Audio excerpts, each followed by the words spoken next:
See Rondina, look at that. To the other side, here's the set, rejected. It's kept in play by Signal.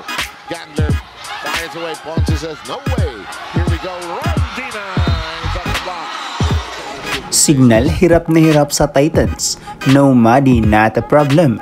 Rondina, Alva connection, lumilitaw na.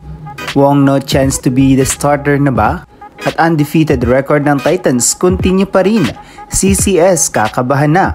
Isang maligayang araw sa lahat, isang balita na naman ang ating tatalakayin. Ngunit bago natin yan simulan ay huwag mo munang kalimutan mag-like, share, subscribe, paki-spike na rin ang notification bell para maging updated ka sa hype ganap ng Pinas. Isang mainit na bakbakan ang nangyari sa pagitan ng CMFT laban sa Signal HD Spikers. Napakagandang laban nga ang ipinamalas both sides pero one took home the crown. Dalawang undefeated record pero isa ang nanatiling undefeated kaya't ganun-ganun na lang pinatumba ng Chukumucho ang Signal HD Spiker. Pinaluhod lang naman ng Titans ang Signal in straight sets sa score na 25-18, 25-20 at 25-21. Halos di nga nagkanda-ugaga na bantayan ng Signal ang mga Spikers ng Titans dahil sa magagandang ball distribution ni Mars Alva. Ganadong-ganado nga ito sa paglalaro at tila walang bahid ng kaba ang kanilang laban kontra Signal. Pinorsyentuhan nga ni Alva si Rondina at Kathleen Tino na very effective and consistent sa kupunan. Walang nagawa ang mga digs and save ni Makandili Katindig dahil sa blockings na pantapat ng CMFT. Maganda rin ang connection ni Alva sa kanyang mga middles kaya't naging effective rin ang mga running hits ni Micah Ortiz na ibinabad ni Coach Alin Sunurin sa laban. No madayag for this game pero solid pa rin ang blockings at attacking sa middle position. Unstoppable nga rin ang mga atake ni Nunag kaya't easy points lalo na pag sa kanya binabato ni Alva ang bola. Sa ngayon ay halos walang butas ang makikita sa Titans dahil na rin sa magagandang digs at photo saves nitang Ponce na nako-convert ng Titans into a points.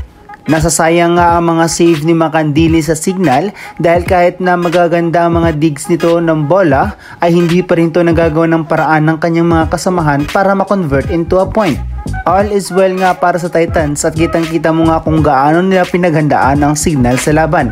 May isa pang hindi nakapasok sa listahan as starter ng team at iyon ay si Dina Wong. Di nga ito pasok ni Coach Alin Sunurin kahit isang set or maliit lamang na playing time ay di pa rin ito nakasama. Ngunit ayos lang dahil napunan naman ni Alva ang lahat at maayos na connection nga ang nagawa nito sa laban. Sa parte naman ng Signal ay makikita mo nga na marami ang kanilang mga lapses na kailangan nilang baguhin. Una na rito ang kanilang mga receive. Medyo hindi nga ganun kaganda ang mga bigayan nito sa setter kahit di ganun nagagawa ng paraan ni Kayuna at nababantayan nito ng Titans. Ikalawa, di na naging effective ang mga wing hitters. Wala ngang ganap si Vanny Gandler sa laban at hirap ito makapagbigay ng puntos. Low performance rin ang nagawa ni Molina at Gonzaga na naging dahilan bakit hindi sila nakakuha ng isang set man lang sa CMFT. Dahil sa performance ng Titans sa ngayon ay marami nga sa mga fans ang nagsasabi na baka papalitan na nila ang CCS sa championship title dahil sa maayos na sistema ang kanilang nagagawa. Kung ipagpapatuloy nga nito ang kanilang performances ay aba sure spot na nga ito sa finals game.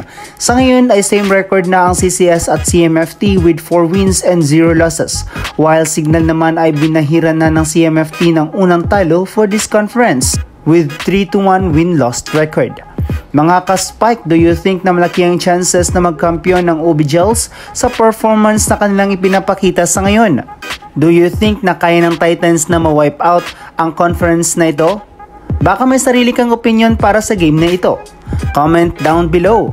Salamat sa pagtutok mga ka-Spike. Sana nag-enjoy ka at sana di ko nasayang ang oras mo. Kaya don't forget to like and subscribe. Salamat sa suporta.